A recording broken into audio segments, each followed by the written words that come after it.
Scooty শেখানোর রহস্য। আমাকে স্কুটি চালানো শেখাতে গিয়ে ছেলে পেছন থেকে আমার কোমর ধরে বল, মা, তোমাকে এভাবে থচ করতে খুব ভালো লাগে। সকাল ৮টায় ছেলে বলল, মা, তোমাকে স্কুটি চালানো শেখাব। এখন শিখে নাও, পরে কাজে লাগবে। আমি রাজি হলাম। অনেকদিন ধরেই ইচ্ছা ছিল। বাড়ির সামনের খালি রাস্তায় স্কুটি নিয়ে এল। তুমি সামনে বসো, আমি পেছনে গি। আমি সামনে বসলাম। সে পেছন থেকে আমার কোমরে হাত দিল ব্যালেন্সের জন্য। এবার আস্তে অ্যাক্সেলারেটর চাপক। স্কুটি চলতে শুরু করল। আমি একটু নার্ভাস। ভয় পেও না, আমি আছি কি। তার হাত আমার পেটে চলে এল। কেন এত শক্ত করে ধরছিস, জিজ্ঞেস করলাম।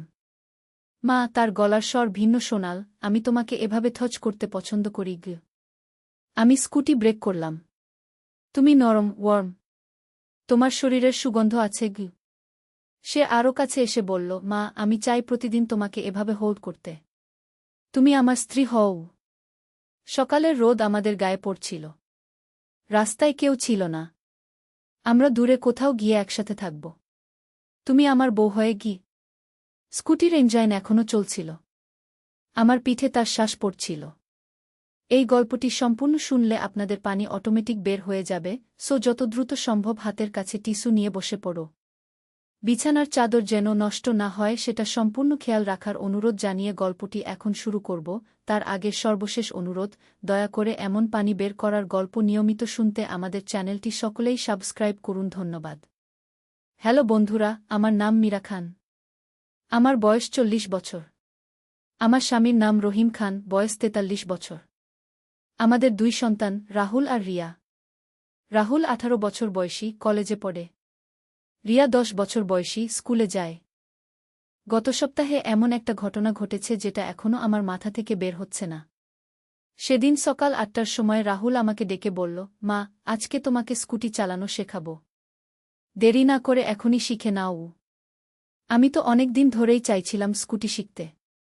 বাড়ির কাজকর্ম, বাজার স্থায়ী সব কিছুতে সুবিধা হবে। তাই তৎক্ষণাৎ রাজি হয়ে গেলাম। ঠিক আছে বাবা, শেখাও তো। রাহুল বাড়ির সামনের খোলা রাস্তায় স্কুটিটা নিয়ে এল। আমাদের বাড়িটা একটু আলাদা জায়গায়, তাই রাস্তায় তেমন লোকজন থাকে না। মা, তুমি সামনে বসো, আমি পেছনে বসে গাইড করব গ। আমি সামনে বসলাম। রাহুল পেছন থেকে আমার কোমরে হাত রাখল ব্যালেন্সের জন্য। এবার ধীরে ধীরে অ্যাক্সেলারেটর টিপো। ভয় পেও না গে। আমি অ্যাক্সেলারেটর টিপতেই স্কুটি এগিয়ে চলতে শুরু করল। প্রথমবার স্কুটি চালাচ্ছি বলে একটু নার্ভাস লাগছিল। আরে মা, ভয় পেও না, আমি তো আছি তোমার পেছনে গি। বলতে বলতে তার হাত আমার পেটের দিকে চলে এল। আমি একটু অস্বস্তি বোধ করলাম। রাহুল, এত জোরে ধরিস কেন? আমি তো পড়ে যাব না গি। মা, তার গলার স্বর কেমন যেন ভিন্ন শোনাল, তোমাকে এভাবে থচ করতে আমার খুব ভালো লাগে গু। কথাটা শুনে আমি তৎক্ষণাৎ ব্রেক করলাম। স্কুটি থেমে গেল। কি বললি তুই এখন? মা, তুমি খুব নরম, ওয়ার্ম। তোমার শরীর থেকে খুব ভালো স্মেল আসে গি। আমি পেছনে ফিরে তাকাতেই দেখি রাহুল আরও কাছে চলে এসেছে। মা, আমার ইচ্ছে করে প্রতিদিন তোমাকে এভাবে হোল্ড করতে। তুমি যদি আমার স্ত্রী হতে গু। রাহুল, তুই কি বলছিস? সকালের রোদ আমাদের গায়ে পড়ছিল। চারদিকে নিস্তব্ধতা। শুধু আমাদের দুজনের শ্বাসপ্রশ্বাসের আওয়াজ। মা, আমরা দুজনে দূরে কোথাও চলে যেতে পারি। তুমি আমার বউ হয়ে থাকবে গি। স্কুটির ইঞ্জিন তখনও চলছিল। আমার পিঠে তার ওয়ার্ম ব্রাশ পড়ছিল। পরিস্থিতিটা এতই অদ্ভুত ছিল যে আমি কি করব বুঝে উঠতে পারছিলাম না। রাহুল, তুই ঠিক আছিস তো? কি হয়েছে তোর? মা, আমি একদম ঠিক আছি। বরং তুমি বলে সে আমার কানের কাছে মুখ নিয়ে এল। হঠাৎ করেই আমার মনে হল কিছু একটা ঠিক নেই। রাহুলের এই আচরণ একদমই স্বাভাবিক নয়। আমার ছেলে কখনো এভাবে কথা বলে না। রাহুল, তুই কি সত্যিই রাহুল? কথাটা বলতেই সে হেসে উঠল। কিন্তু সেই হাসিটা রাহুলের হাসির মতো শোনাল না। মা, আমি তোমার রাহুল। তুমি কেন এমন প্রশ্ন করছ? না, তুই রাহুল নোস। রাহুলের কণ্ঠস্বর এরকম নয়। আর সে কখনো আমার সাথে এভাবে কথা বলে না গি। আমি স্কুটি থেকে নেমে তার মুখের দিকে তাকালাম। দেখলাম সত্যিই আমার রাহুল। কিন্তু তার চোখে একটা অদ্ভুত ভাব। রাহুল, তোর চোখ দেখতে কেমন অন্যরকম লাগছে গি। মা, আমার কিছু হয়নি। তুমি আবার স্কুটিতে ওঠো। আমি তোমাকে আরও কিছু শেখাবো গু। কিন্তু আমার মনে সন্দেহ তৈরি হয়ে গেছে। রাহুলের এই আচরণ একেবারেই অস্বাভাবিক। না, আজকে আর শিখব না। ভেতরে চলু। কেন মা? এখনো তো অনেক কিছু বাকি গু। বললাম ভেতরে চলু। আমি জোর করে তাকে বাড়ির ভেতরে নিয়ে এলাম। ভেতরে এসেই আমি লক্ষ্য করলাম রাহুলের আচরণ আবার স্বাভাবিক হয়ে গেছে। মা, আমি কেন ভেতরে? স্কুটি তো শেখানো হলো না গি। তুই কিছু মনে করিস না বাবা। পরে আবার শেখাবি গু। রাহুল কিছুটা অবাক হয়ে তার রুমে চলে গেল। আমি একা বসে ভাবতে লাগলাম যে এইমাত্র কি ঘটল। বিকেলে আমার স্বামী রহিম অফিস থেকে ফিরে এল। আমি তাকে সব কিছু খুলে বললাম। কি বলছো তুমি? রাহুল এমন কথা বলেছে? হ্যাঁ। একদম অদ্ভুত ছিল পুরো ব্যাপারটা গু। তাহলে তো ডাক্তার দেখাতে হবে উ। কিন্তু রাত্রে রাহুলকে দেখে মনে হলো সে একদম স্বাভাবিক। খাওয়া দাওয়া, কথাবার্তা সব কিছুই ঠিক। পরের দিন সকালে আমি আবার রাহুলকে জিজ্ঞেস করলাম, বাবা, গতকাল তুই আমাকে কি কি বলেছিলি মনে আছে? কি বলেছিলাম? স্কুটি শেখাতে বলেছিলাম। তারপর তো তুমিই ভেতরে চলে এলে গি। আর কিছু মনে নেই? না তো মা। কেন? কিছু হয়েছে? রাহুল সত্যিই কিছু মনে করতে পারছে না। এটা আরও অদ্ভুত লাগল আমার কাছে। 3 দিন পর আবার একই ঘটনা ঘটল। এবার রাহুল আমাকে বলল বাজারে যেতে। মা, চল আমার সাথে স্কুটিতে বাজারে যাবি গু। না বাবা, আমি একা যাব উ। না মা, আমি তোমাকে নিয়ে যাব। তুমি আমার পেছনে বসবে গু। আমি রাজি না হলেও সে জোর করতে লাগল। শেষে বাধ্য হয়ে স্কুটিতে তার পেছনে বসলাম। কিন্তু বাজারের পথে সে অন্য রাস্তায় চলে গেল। রাহুল, এ পথ দিয়ে বাজারে যাওয়া যায় না গি। মা, আমি তোমাকে একটা সুন্দর জায়গায় নিয়ে যাচ্ছি গু। আবার সেই অদ্ভুত কণ্ঠস্বর। আমি বুঝে গেলাম কিছু একটা গোলমাল আছে। রাহুল, স্কুটি দাঁড় করাও এখনই গু। না মা, আজকে তোমাকে আমার সাথে অনেক সময় কাটাতে হবে গি। স্কুটি একটা নির্জন জায়গায় এসে থামল। চারদিকে জঙ্গল আর একটা পুরনো বাড়ি। এই জায়গাটা চেনো মা? এখানে আমরা একা থাকতে পারব? আমি ভয় পেয়ে গেলাম। এই জায়গাটা আমার একদমই অচেনা। রাহুল, আমাদের বাড়ি ফিরে যেতে হবে। রিয়া স্কুল থেকে এসে আমাকে খুঁজবে গু। মা, রিয়াকে নিয়ে ভাবার দরকার নেই। আমি তোমাকে নিয়ে এখানেই থাকব উ। এবার আমি নিশ্চিত হয়ে গেলাম যে রাহুলের সাথে কিছু একটা সমস্যা আছে। রাহুল, তুই আমার কথা শুন। আমাদের এখনই বাড়ি ফিরে যেতে হবে গু।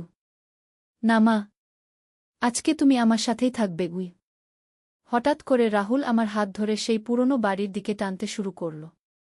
ছাড় আমাকে রাহুল। কিন্তু সে ছাড়ছে না।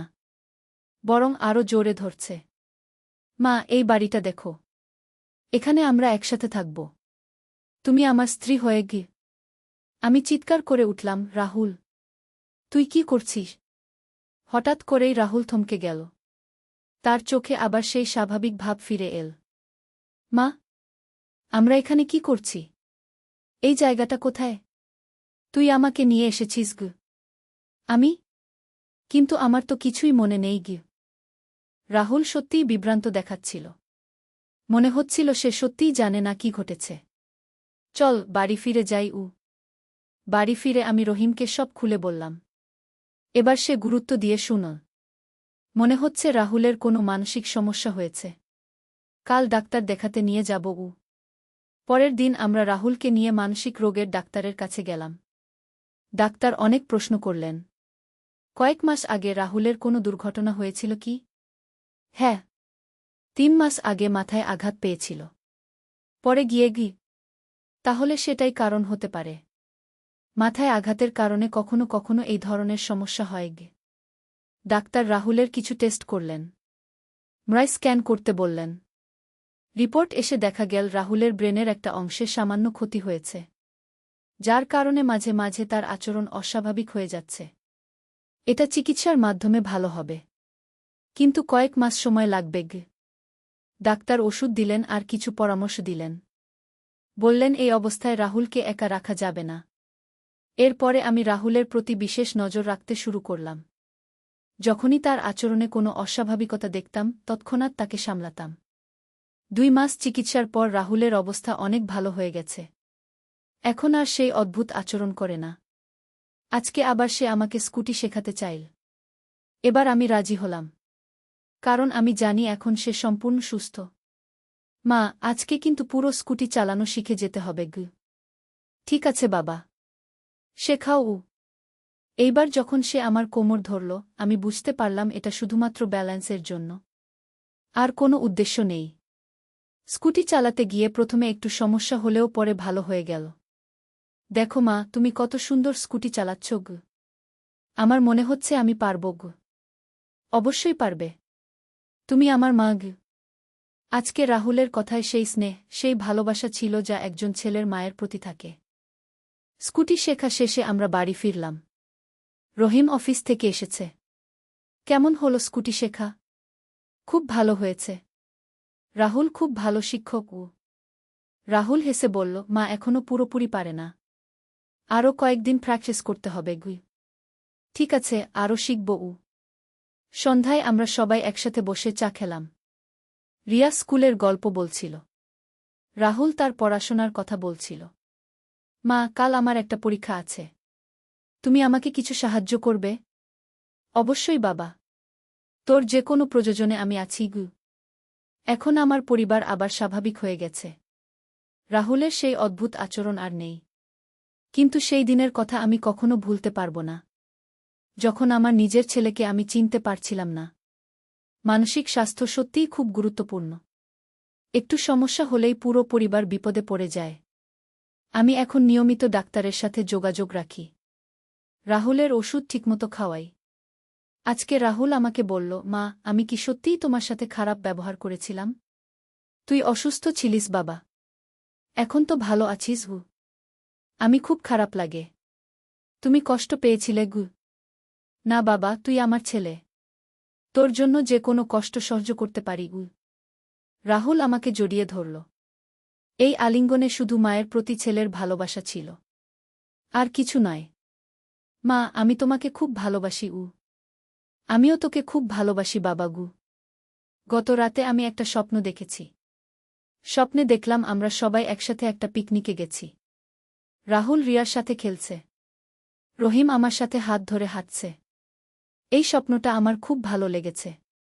কারণ এটা আমার আসল পরিবারের ছবি।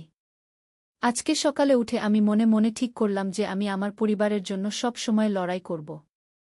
যে কোনো সমস্যা এলে আমি তার সমাধান খুঁজে বের করব। স্কুটি চালানো শেখার সেই অভিজ্ঞতা আমাকে শিখিয়েছে যে জীবনে অনেক অপ্রত্যাশিত জিনিস ঘটে। কিন্তু সাহস আর ধৈর্য থাকলে সব কিছুর সমাধান সম্ভব। এখন আমি নিয়মিত স্কুটি চালাই। বাজারে যাই, রিয়াকে স্কুলে দিয়ে আসি। রাহুলও এখন কলেজে ভালো রেজাল্ট করছে। তার বন্ধুরাও বাড়িতে আসে। সবাই খুব ভালো ছেলে। আমার স্বামী রহিম অফিসের কাজে ব্যস্ত থাকলেও পরিবারের সময় দেয়া। সন্ধ্যায় আমাদের সাথে বসে গল্প করে। রিয়া স্কুলে খুব ভালো ছাত্রী। তার শিক্ষকরা প্রশংসা করেন। এই যে আমার পরিবার, এই যে আমার জীবন, এটাই আমার কাছে সবচেয়ে দামি। মাঝে মাঝে ভাবি যদি সেদিন আমি রাহুলের অদ্ভুত আচরণকে গুরুত্ব না দিতাম তাহলে কি হতো? যদি ভাবতাম এটা স্বাভাবিক, তাহলে হয়তো আরও বড় কোনো দুর্ঘটনা ঘটত। আমার মনে হয় প্রতিটি মায়ের উচিত তার সন্তানদের আচরণের প্রতি সজাগ দৃষ্টি রাখা। কোনো কিছু অস্বাভাবিক মনে হলে দেরি না করে ডাক্তার দেখানো। গত মাসে আমার এক বান্ধবীর ছেলের সাথেও একই রকম সমস্যা হয়েছিল। আমি তাকে আমার অভিজ্ঞতার কথা বলেছি। তারাও এখন চিকিৎসা নিচ্ছে। মা, তুমি কি ভাবছ? রাহুল জিজ্ঞেস করল। কিছু না বাবা। তোদের নিয়েই ভাবছিলাম। আমাদের নিয়ে কি ভাবছ? ভাবছিলাম কত সুখী আমরা। তোরা দুজনেই এত ভালো। রিয়া পাশ থেকে বলল, মা, আমাদের পরিবারটা সত্যিই খুব সুন্দর গু। হ্যাঁ মা, আমিও এটাই ভাবি। রাহুল বলল। রহিম অফিস থেকে এসে আমাদের এই আলোচনা শুনে বলল, কি হয়েছে? সবাই এত আবেগী হয়ে গেছ কেন? কিছু না। শুধু আমাদের পরিবার নিয়ে কথা হচ্ছিল। আচ্ছা, তাহলে আজকে আমরা সবাই মিলে কোথাও বাইরে খেতে যাই। সত্যি? কোথায় যাব? রিয়া খুশি হয়ে জিজ্ঞেস করল। তোমাদের যেখানে ইচ্ছা গি। রাহুল বলল, চলো সেই নতুন রেস্টুরেন্টে যাই। যেটা গত সপ্তাহে খুলেছে গু। ঠিক আছে। তৈরি হয়ে নাও সবাই আমরা সবাই তৈরি হয়ে বের হলাম। স্কুটি নিয়ে গেলাম। আমি চালাচ্ছিলাম। রহিম আমার পেছনে বসেছিল। তুমি সত্যিই ভালো স্কুটি চালাও এখন গ। রাহুল ভালো শিখিয়েছে গি। রেস্টুরেন্টে গিয়ে আমরা একটা ভালো টেবিল পেলাম। পরিবেশটা খুব সুন্দর ছিল। এই জায়গাটা বেশ ভালো গো আমি বললাম। আমরা খাবার অর্ডার দিলাম। খেতে খেতে অনেক গল্প হল। রিয়া তার স্কুলের নতুন বান্ধবীর কথা বলল। রাহুল তার কলেজের কালচারাল প্রোগ্রামের কথা বলল। মা, আমাদের কলেজে একটা ড্যান্স কম্পিটিশন আছে। তুমি দেখতে আসবে? অবশ্যই আসব। কবে? পরের মাসে গি। আমরা সবাই যাব, রহিম বলল। খাওয়া শেষে আমরা একটু হাঁটাহাঁটি করলাম। রাস্তায় অনেক লোক। সবাই নিজেদের পরিবার নিয়ে বেরিয়েছে। দেখো, ওই পরিবারটাও আমাদের মতোই। রিয়া একটা পরিবারের দিকে ইশারা করল। হ্যাঁ, সবারই তো পরিবার আছে গি। কিন্তু আমাদের পরিবারটা সবচেয়ে ভালো, রাহুল বলল। তুই ঠিক বলেছিস। আমি তার মাথায় হাত বুলিয়ে দিলাম। বাড়ি ফিরে আসার পথে আমি ভাবছিলাম আজকের এই সময়টা কত সুন্দর কেটেছে। কোনো চিন্তা নেই, কোনো দুশ্চিন্তা নেই। শুধু পারিবারিক আনন্দ। বাড়ি পৌঁছে আমরা বসে টিভি দেখতে লাগলাম। একটা ভালো সিনেমা চলছিল। এই সিনেমাটা আমার দেখা, রহিম বলল। কেমন? বেশ ভালো। পারিবারিক সিনেমা গি। আমরা সবাই মিলে সিনেমা দেখলাম। মাঝে মাঝে রিয়া ঘুমিয়ে পড়ছিল। রিয়াকে শুইয়ে দাও, আমি রাহুলকে বললাম। রাহুল রিয়াকে তুলে তার রুমে নিয়ে গেল। খুব যত্ন করে বিছানায় শুইয়ে দিল। রিয়া ঘুমিয়ে গেছে। ফিরে এসে বলল। তুইও যা, ঘুমিয়ে পড়। কাল তোর ক্লাস আছে গি। ঠিক আছে মা। Good night. রাহুল আমাকে আর রহিমকে গুড নাইট বলে তার রুমে চলে গেল। আমি আর রহিম আরও কিছুক্ষণ বসলাম। আজকে খুব ভালো দিন কেটেছে, রহিম বলল। হ্যাঁ, এরকম দিন আরও বেশি চাই।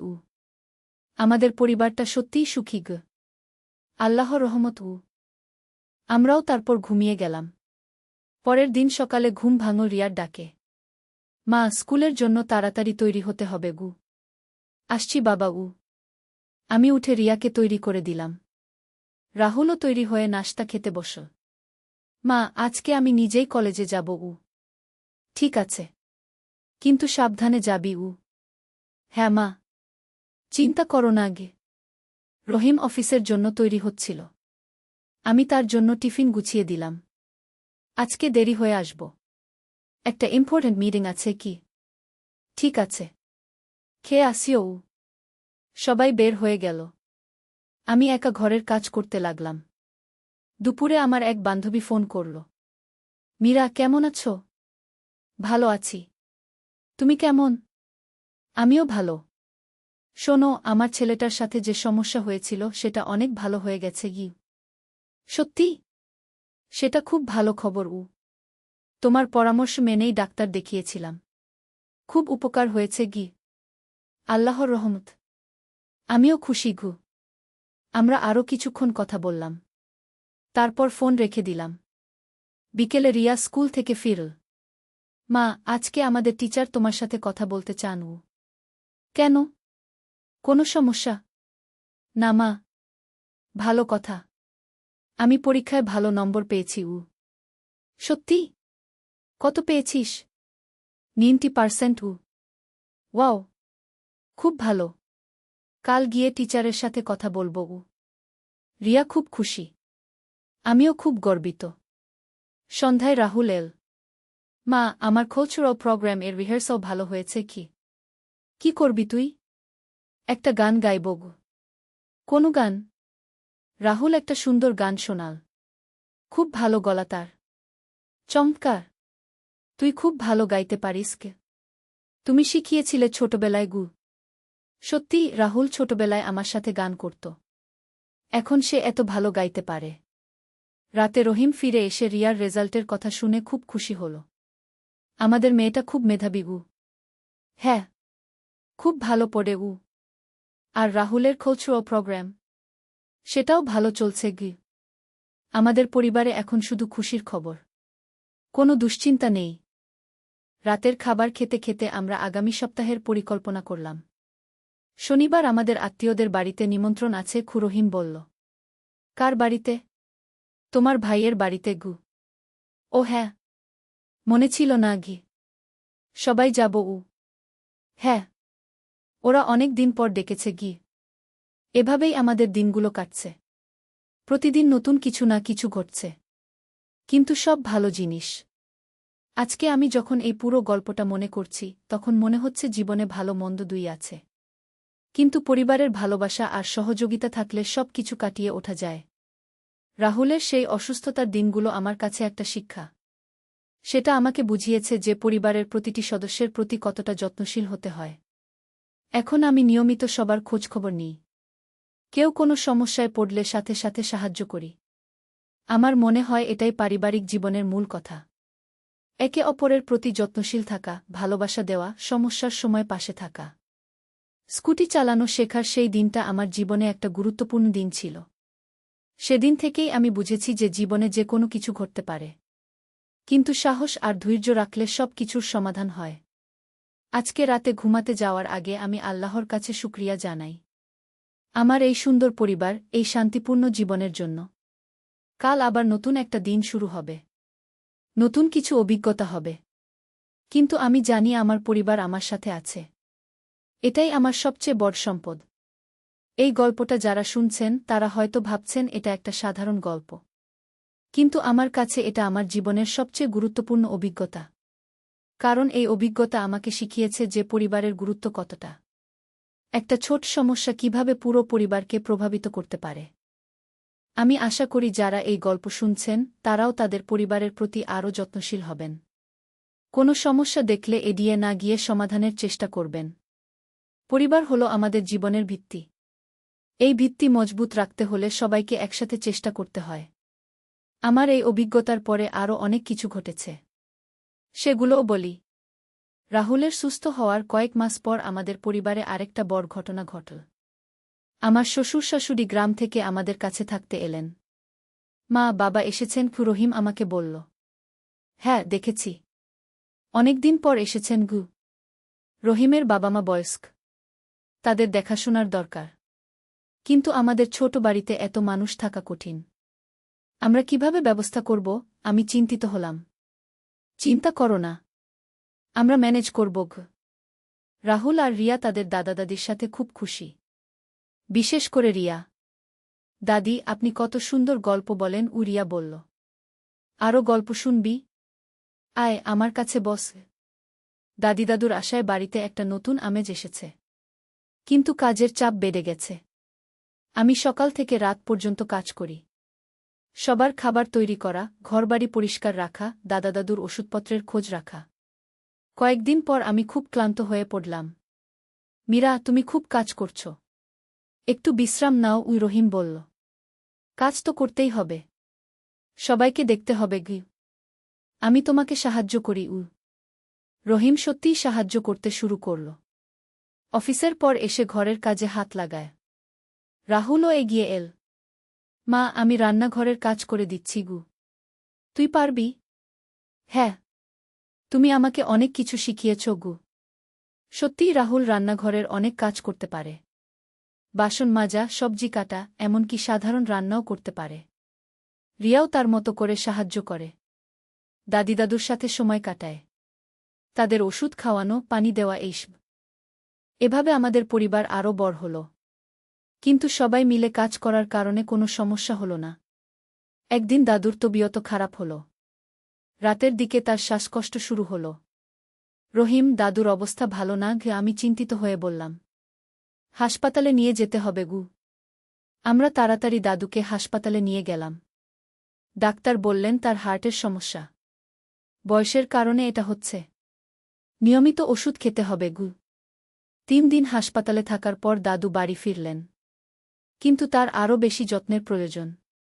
আমি দাদুর পাশে থাকব, রাহুল বলল। তুই পারবি? হ্যাঁ মা, আমি দাদুকে খুব ভালোবাসি। রাহুল সত্যিই দাদুর খুব যত্ন নিল। রাতে তার পাশে থাকত, ওষুধ মনে করিয়ে দিত, খাবার খাওয়াত। আমার নাতি খুব ভালো, দাদু বলতেন। দাদু, আপনি ভালো হয়ে যান। আমরা সবাই আপনার জন্য দোয়া করি গি। আস্তে আস্তে দাদুর অবস্থা ভালো হল। কিন্তু আমাদের সবার মধ্যে একটা বোঝাপড়া তৈরি হল যে পরিবারে যে কেউ অসুস্থ হলে সবাই মিলে দেখতে হয়। কয়েক মাস পর আমার নিজেরই একটা সমস্যা হল। হঠাৎ করে আমার চোখে কম দেখতে শুরু করল। কি হয়েছে আমার চোখের? আমি ভয় পেয়ে গেলাম। রহিম আমাকে চোখের ডাক্তারের কাছে নিয়ে গেল। ডাক্তার পরীক্ষা করে বললেন আমার চশমা লাগবে। বয়সের সাথে সাথে এটা হয়। চিন্তার কিছু নেই গি। চশমা পরার পর আমি আবার ভালোভাবে দেখতে পেলাম। কিন্তু প্রথম প্রথম অস্বস্তি লাগত। মা, চশমায় তুমি আরও সুন্দর দেখাচ্ছ, খুড়িয়া বলল। সত্যি? হ্যাঁ, একদম টিচারদের মতো দেখাচ্ছ গু। রাহুলও বলল, মা, চশমা তোমাকে আরও স্মার্ট দেখাচ্ছে গি। তাদের এই কথায় আমার ভালো লাগল। আস্তে আস্তে চশমায় অভ্যস্ত হয়ে গেলাম। এরপর রিয়ার একটা বড় সাফল্য এল। সে তার ক্লাসে প্রথম হল। মা, আমি ফার্স্ট হয়েছি, রিয়া খুশি হয়ে দৌড়ে এসে বলল। সত্যি? কোথায় তোর report card? Riya report card দেখাল। সত্যিই সব বিষয়া পেয়েছে। আমার মেয়ে, আমি তাকে জড়িয়ে ধরলাম। সন্ধ্যায় রহিম এসে খবরটা শুনে খুব খুশি হল। আমাদের রিয়া টপ হয়েছে। এটা সেলিব্রেট করতে হয়। কিভাবে সেলিব্রেট করব? কাল সবাই মিলে একটা ভালো জায়গায় যাব। পরের দিন আমরা সবাই মিলে একটা অ্যামিউজমেন্ট পার্ক-এ গেলাম। রিয়া খুব খুশি। মা, এই জায়গাটা অসাধারণ, রিয়া বলল। রাহুলও এনজয় করছিল। মা, চল আমরা সবাই মিলে রাইড নিই গু। আমি পারব না বাবা। আমার তো ভয় লাগে গু। কিছু হবে না। আমরা সবাই আছি। আমরা সবাই মিলে কয়েকটা রাইড নিলাম। প্রথমে ভয় লাগলেও পরে ভালো লাগল। দাদা দাদু আমাদের সাথে এসেছিলেন। তারা বেঞ্চে বসে আমাদের দেখছিলেন। তোমাদের পরিবার খুব সুন্দর, কয়েকজন অচেনা লোক আমাদের দাদুকে বলল। হ্যাঁ, আল্লাহর রহমত, কি দাদু জবাব দিলেন। সন্ধ্যায় বাড়ি ফিরে আমরা সবাই ক্লান্ত ছিলাম। কিন্তু মন ভরে গিয়েছিল। আজকে খুব ভালো দিন কেটেছে আমি বললাম। আমাদের এরকম আরও দিন কাটানো উচিত, কি রহিম বলল। কয়েক সপ্তাহ পর রাহুলের কলেজে সেই কালচারাল প্রোগ্রাম হল। আমরা সবাই গেলাম দেখতে। রাহুল মঞ্চে গান গাইল। খুব সুন্দর গাইল। সবাই ক্ল্যাপ করল। আমার ছেলে, আমি গর্বিত বোধ করলাম। প্রোগ্রাম শেষে রাহুলের শিক্ষকরা আমাদের কাছে এসে বললেন, আপনার ছেলে খুব ট্যালেন্টেড গি। ধন্যবাদ গু, আমি খুশি হলাম। আমরা তাকে মিউজিকের কম্পিটিশন-এ পাঠাতে চাই। সত্যি? সেটা তো খুব ভালো। রাহুল জেলা পর্যায়ের একটা মিউজিক কম্পিটিশন-এ অংশ নিল। সেখানেও সেকেন্ড পুরস্কার পেল। রাহুল সেকেন্ড হয়েছে, আমি সবাইকে খবর দিলাম। আমাদের বাড়িতে খুশির আমেজ। রিয়া পড়াশোনায় ভালো, রাহুল মিউজিক-এ ভালো। আমাদের দুই সন্তানই খুব ভালো, রহিম বলল। আল্লাহর রহমত, আমি বললাম। এই সময় আমার এক বোন অসুস্থ হয়ে পড়ল। তাকে দেখতে যেতে হল। তুমি যাও। আমি বাড়ির দেখাশোনা করব, রহিম বলল। আমি আমার বোনের বাড়ি গেলাম। তার ক্যান্সার হয়েছে। খুব খারাপ অবস্থা। আপা, আমি ভয় পাচ্ছি, বোন কাঁদতে কাঁদতে বলল। কিছু হবে না। চিকিৎসা করালে ভালো হয়ে যাবে গু। আমি এক সপ্তাহ তার পাশে থাকলাম। তার যত্ন নিলাম। ওষুধপত্র খাওয়ালাম। তোমার কারণে আমি অনেক ভালো বোধ করছি, বোন বলল। আমি তো তোর বোন। তোর পাশে থাকব না তো কে থাকবে? আমার বোনের অবস্থা কিছুটা ভালো হলে আমি বাড়ি ফিরে এলাম। কেমন তোমার বোন? রহিম জিজ্ঞেস করল। একটু ভালো। কিন্তু চিকিৎসা চলতে থাকবে গি। বাড়ি ফিরে দেখি সবাই আমার জন্য অপেক্ষা করছিল। মা, আপনাকে খুব মিস করেছি, রিয়া বলল।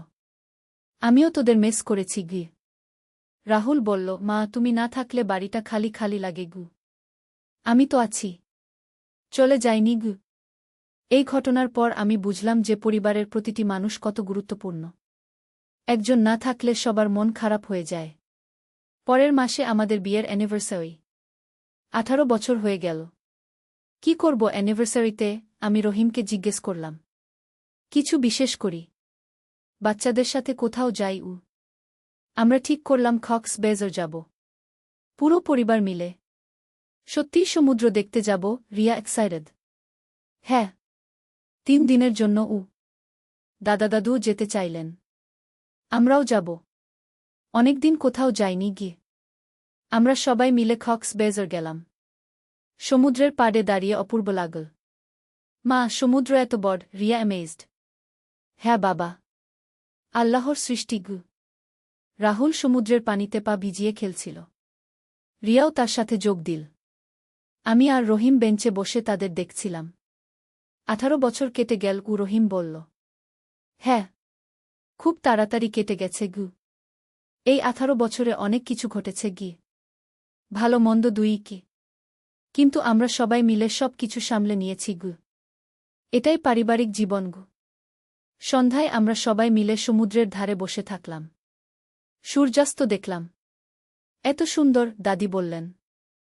আমাদের এই মুহূর্তটা খুব প্রেশাস, আমি ভাবলাম। 3 দিন পর বাড়ি ফিরে এলাম। এই ট্রিপটা আমাদের সবার জন্য মেমোরেবল হয়ে রইল। এরপর রাহুলের ফাইনাল এক্সাম শুরু হল। সে খুব ভালো প্রিপারেশন নিল। মা, আমি ইঞ্জিনিয়ারিং অ্যাডমিশন নিতে চাই, কি রাহুল বলল। তুই যা চাস তাই করিস। আমরা সাপোর্ট করব গো। রাহুল সত্যি ইঞ্জিনিয়ারিং এ চান্স পেল। খুব ভালো একটা ইউনিভার্সিটিতে। আমার ছেলে ইঞ্জিনিয়ার হবে, আমি গর্বিত। কিন্তু একটা সমস্যা হল। ওই ইউনিভার্সিটিটা অন্য শহরে। রাহুলকে হস্টেলে থাকতে হবে। মা, আমি তোমাদের ছেড়ে যেতে পারবো না, ঘি রাহুল কাঁদল। বাবা, পড়াশোনা করতে হবে। আমরা আছি তো। কিন্তু তোমাদের কথা মনে হবে গি। আমাদেরও তোর কথা মনে হবে। কিন্তু এটাই জীবন গু। রাহুলের বিদায়ের দিন আমরা সবাই কেঁদে ফেললাম। মা, আমি মাসে একবার বাড়ি আসব, খু রাহুল বলল। ঠিক আছে। ভালো থাকিস উ। রাহুল চলে যাওয়ার পর বাড়িটা খালি খালি লাগত। তার রুমে গেলে চোখে পানি আসত। রাহুলের অনেক মিস হচ্ছে, রিয়া বলল। আমারও আমি বললাম। কিন্তু রাহুল নিয়মিত ফোন করত। তার পড়াশোনার খবর জানাত। মা, আমি ভালো আছি। তোমরা কেমন? আমরাও ভালো। তুই ভালো থাকিস গু। এভাবে কয়েক মাস কেটে গেল। রাহুল মাঝে মাঝে বাড়ি আসত। একদিন রিয়া বলল, মা, আমিও বড় হয়ে গেলে কি রাহুল ভাইয়ার মতো চলে যাব? তুইও পড়াশোনা করতে হবে গি। কিন্তু আমি তোমাদের ছাড়তে চাই না গি। এটাই তো জীবনের নিয়ম বাবা। বাচ্চারা বড় হয়ে নিজেদের জীবন গড়ে গু। সময় যেতে যেতে আমরা এই পরিস্থিতিতে অভ্যস্ত হয়ে গেলাম।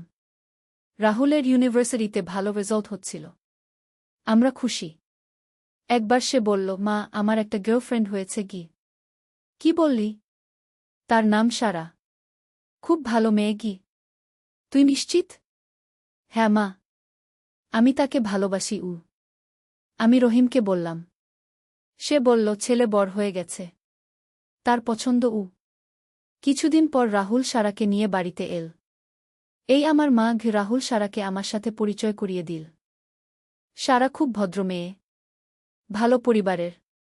আন্টি, আমি আপনার ছেলেকে খুব ভালোবাসি, কি সারা বলল। তুমি ভালো থাকো বাবাগু। আমার মনে হলো সারা রাহুলের জন্য ভালো হবে। কয়েকদিন পর রাহুল বলল, মা, আমি সারাকে বিয়ে করতে চাই উ। এত তাড়াতাড়ি? না, গ্র্যাজুয়েশনের পর। আরও 2 বছর পর গু। আমরা রাজি হলাম। রাহুলের খুশি দেখে আমাদেরও ভালো লাগল। 2 বছর পর রাহুল গ্র্যাজুয়েট করল। এরপর তার আর সারার বিয়ে হল। বিয়ের দিন আমি অনেক কেঁদেছিলাম। কেন কাঁদছ? রহিম জিজ্ঞেস করল।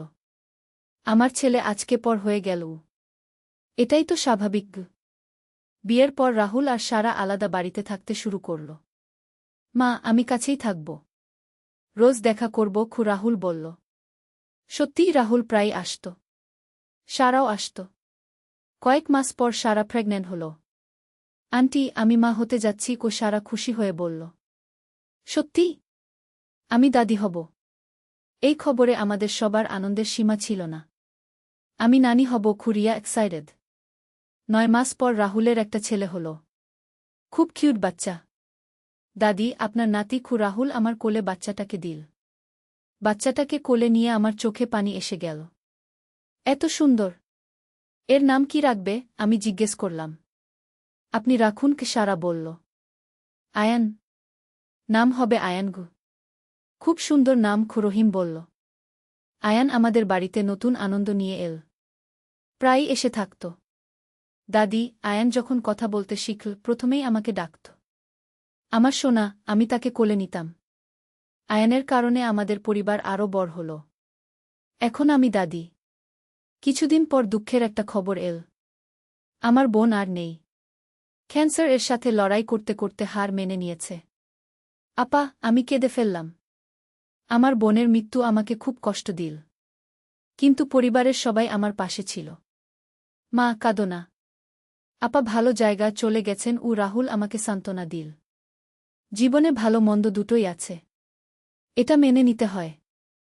রিয়াও এখন বড় হয়ে গেছে। তার হায়ার সেকেন্ডারি পরীক্ষা।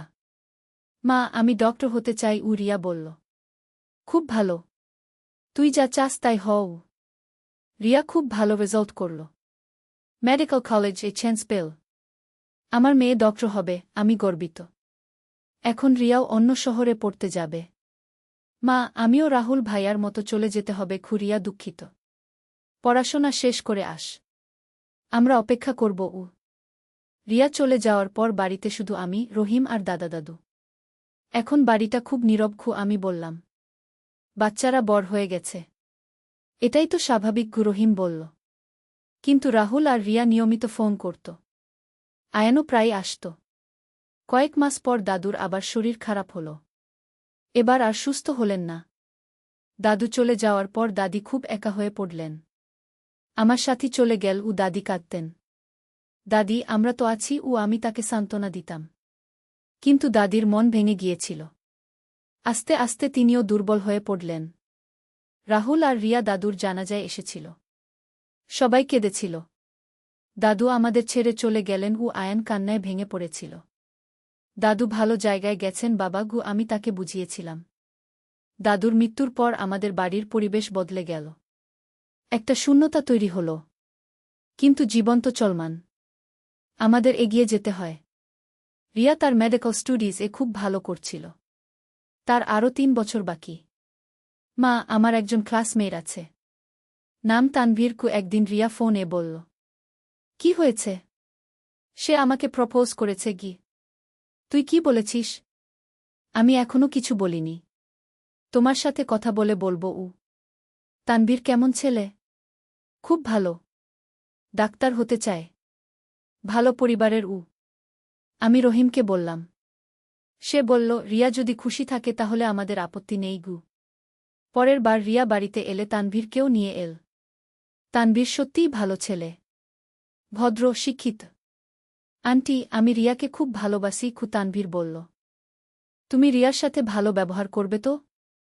অবশ্যই। রিয়া আমার কাছে সবচেয়ে দামি। আমাদের রিয়ার সাথে তানভীরের এঙ্গেজমেন্ট হয়ে গেল। তারা গ্র্যাজুয়েশন এর পর বিয়ে করবে। এদিকে রাহুলের চাকরি ভালো চলছে।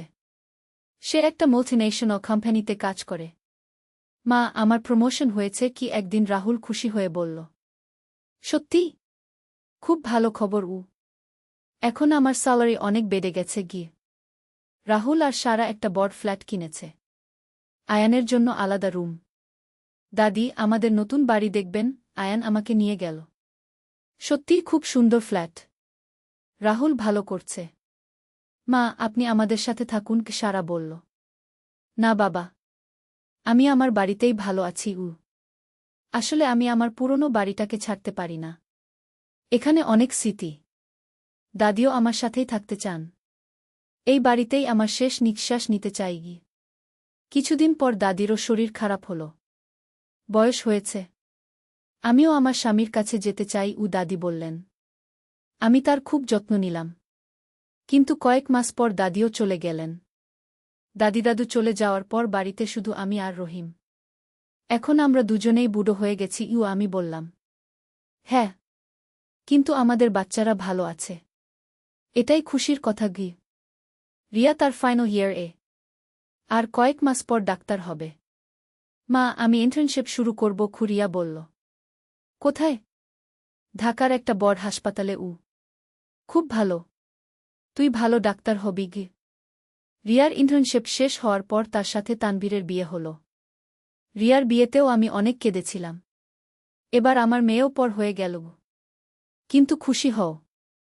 রিয়া ভালো জায়গায় যাচ্ছে, রহিম বলল। তানবীর সত্যিই রিয়ার যত্ন নেয়া। তারা একসাথে একটা ক্লিনিক খুল। আমরা দুজন মিলে মানুষের সেবা করব, রিয়া বলল। এখন আমার 2 সন্তানই settled. Rahul engineer, Riya doctor. আয়ানও বড় হয়ে গেছে। এখন সে ক্লাস 5-এ পড়ে। দাদি, আমি বড় হয়ে সায়েন্টিস্ট হব, আয়ান বলে। হবি বাবা, তুই যা চাস তাই হবি গু। আয়ান খুব ইন্টেলিজেন্ট, পড়াশোনায় খুব ভালো। কয়েক মাস পর রিয়ারও একটা সুখবর এল। মা, আমি মা হতে যাচ্ছি, রিয়া খুশি হয়ে বলল। সত্যি? আমি আবার দাদি হব। আপনি আমার কাছে এসে থাকুন গি। ঠিক আছে বাবা, তোর সময় আমি আসব গু। 9 মাস পর রিয়ার একটা মেয়ে হল। খুব সুন্দর বাচ্চা। দাদি, আপনার নাতনি রিয়া আমার কোলে বাচ্চাটাকে দিল। কত সুন্দর! রিয়ার ছোটবেলার মতো দেখতে গু। নাম কি রাখব? আরিয়া। নাম হবে আরিয়া গু। আরিয়ার জন্মের পর আমাদের পরিবারে আবার নতুন আনন্দ। এখন আমার 2 নাতি-নাতনি, আয়ান আর আরিয়া। দাদি, আরিয়া কত ছোট, আয়ান তার বোনকে দেখে বলে। তুইও এরকম ছোট ছিলি গু। আয়ান আরিয়ার খুব যত্ন নেয়। দারুণ দাদা। আরিয়া যখন হাঁটতে শিখল তখন আমার আনন্দের সীমা নেই। দাদি, আরিয়াও আমাকে দাদি বলে ডাকে। আমার সোনামণি। এখন আমার বয়স 50 পেরিয়ে গেছে। চুলে পাক ধরেছে। আমরা বুড়ো হয়ে গেছি, আমি রহিমকে বলি। কিন্তু আমাদের পরিবার বেড়েছে। এখন আমাদের 2 নাতি-নাতনি গি। হ্যাঁ, আল্লাহর রহমত। প্রতি সপ্তাহান্তে রাহুল আর রিয়া তাদের বাচ্চাদের নিয়ে আমাদের বাড়ি আসে। মা, আমরা সবাই একসাথে রাহুল বলে। এটাই আমার সবচেয়ে খুশির মুহূর্ত। বাড়িতে যখন সবাই থাকে তখন অনেক আনন্দ। বাচ্চারা দৌড়াদৌড়ি করে, খেলাধুলা করে। আয়ান আরিয়াকে সাবধানে খেলা ঘুরিয়া বলে। আমি যত্ন নিচ্ছি মামি। আয়ান সত্যি আরিয়ার যত্ন নেয়া। খুব ভালো দাদা। মাঝে মাঝে আমরা সবাই মিলে কোথাও বেড়াতে যাই। চল এবার সিলেট যাই, রহিম প্রস্তাব করল। ভালো। অনেকদিন কোথাও যাইনি গিয়ে। আমরা সবাই মিলে সিলেট গেলাম। জাফলং, রাতারগুল সব জায়গা ঘুরলাম। দাদি, এই জায়গাটা কত সুন্দর, আয়ান এক্সাইটেড। হ্যাঁ বাবা, আল্লাহর সৃষ্টি গু। আরিয়াও খুব এনজয় করছিল। তার প্রথম বেড়ানো। আরিয়া, এই পাহাড় দেখো, আমি তাকে দেখাই। দাদি, পাহাড়? আরিয়া তার ব্রোকেন ভাষায় বলে। এই ট্রিপে আমাদের অনেক ছবি তুললাম। পারিবারিক ছবি। এই ছবিগুলো আমাদের স্মৃতি হয়ে থাকবে, কি সারা বলল। হ্যাঁ, পরে দেখলে এই দিনগুলোর কথা মনে হবে গি। বাড়ি ফিরে আসার পর আমি এই ছবিগুলো একটা অ্যালবামে রাখলাম। মা, আপনি এত ছবি রাখেন কেন? রিয়া জিজ্ঞেস করল। এগুলো আমাদের পরিবারের ইতিহাস। একদিন তোদের বাচ্চারা দেখবে গু। সময় যেতে যেতে আয়ান হাই স্কুলে উঠল। আরিয়াও স্কুলে যাওয়া শুরু করল। দাদি, আমি আজ স্কুলে যাব, আরিয়া এক্সাইটেড। খুব ভালো। ভালো মেয়ে হয়ে পড়াশোনা করিস কি। আরিয়ার প্রথম স্কুলের দিনে আমিও গেলাম। খুব গর্ব লাগল। আমার নাতনি স্কুলে যাচ্ছে গি। আয়ানও এখন টিনেজে প্রবেশ করেছে। তার আচরণ বদলে যাচ্ছে। দাদি, আমি এখন বড় হয়ে গেছি, আয়ান বলে। হ্যাঁ বাবা, তুই বড় হয়ে গেছিস গু। কিন্তু আমার কাছে ও এখনও সেই ছোট আয়ান। একদিন রাহুল একটা বড় খবর দিল। মা, আমার কোম্পানি আমাকে আমেরিকাতে পাঠাতে চায় গু। আমেরিকাতে? কতদিনের জন্য? 2 বছর। ট্রেনিংয়ের জন্য। এই খবরে আমি চিন্তিত হলাম। তুই এত দূরে যাবি? মা, এটা আমার ক্যারিয়ার এর জন্য ভালো। পরে ফিরে এসে আরও ভালো চাকরি পাব গু। রহিম বলল, রাহুলের ভবিষ্যতের জন্য এটা ভালো। আমি মন খারাপ করে রাজি হলাম। রাহুল, সারা আর আয়ান আমেরিকা চলে গেল। আমার খুব খালি লাগল। আমার ছেলে এত দূরে চলে গেল। ভিডিও কলে তো কথা হয়, রহিম সান্ত্বনা দিল। সত্যি রাহুল নিয়মিত ভিডিও কল করত। মা, আমি ভালো আছি। তোমরা কেমন? রাহুল বলত। আমরাও ভালো। তুই ভালো থাক। আয়ানও ভিডিও কলে কথা বলত। দাদি, আমেরিকাতে অনেক বড় বড় বিল্ডিং আছে কি? দেখছি বাবা। তুই ভালো থাক। 2 বছর পর রাহুল ফিরে এল। আমার আনন্দের সীমা নেই। আমার ছেলে ফিরে এসেছে। আয়ানও অনেক বড় হয়ে গেছে। এখন সে কলেজে যায়। দাদি, আমি কম্পিউটার সায়েন্স নিয়ে পড়ব। আয়ান বলল। খুব ভালো। তুই যা চাস তাই পড়িস। আরিয়াও এখন টিনেজ-এ। খুব সুন্দর হয়েছে। দাদি, আমি ড্যান্সিং শিখতে চাই। আরিয়া বলল। শেখো বাবা। তোর যা ভালো লাগে। এভাবে আমার নাতিনাতনীরা বড় হচ্ছে। নিজেদের পথ খুঁজে নিচ্ছে। আমার বয়স এখন 60 পেরিয়ে গেছে। রহিমও রিটায়ার্ড হয়েছে। এখন আমরা দুজনেই ঘরে বসে আছি। আমি বলি। কিন্তু একা তো নেই। বাচ্চারা আছে, নাতিনাতনী আছে। হ্যাঁ, আমাদের পরিবার এখন অনেক বড়। সবাই মিলে খুব খুশিতে আছি। মাঝে মাঝে ভাবি সেই স্কুটি শেখানোর দিনের কথা। যেদিন রাহুলের অদ্ভুত আচরণ দেখে আমি চিন্তিত হয়েছিলাম। এখন রাহুল একজন সাকসেসফুল ইঞ্জিনিয়ার। আমেরিকা থেকে ফিরে এসে আরও ভালো পজিশনে কাজ করছে। মা, আমার সেই অসুস্থতার কথা মাঝে মাঝে মনে পড়ে। রাহুল একদিন বলল। সেসব ভুলে যা বাবা। তুই এখন ভালো আছিস। আপনার যত্নের কারণেই আমি ভালো হয়েছি। মায়ের কর্তব্য। রিয়াও এখন একজন সাকসেসফুল ডক্টর। তার ক্লিনিকে অনেক রোগী আসে। মা, আজকে আমি একটা কঠিন অপারেশন করেছি। সফল হয়েছে। রিয়া গর্বের সাথে বলল। আমার মেয়ে। তুই মানুষের সেবা করছিস। আপনার দোয়া আছে বলেই। আজকে যখন আমি পেছনে ফিরে তাকাই তখন মনে হয় আমার জীবনটা পূর্ণ হয়েছে। আমার 2 সন্তান ভালো প্রতিষ্ঠিত। তাদের পরিবার সুখী।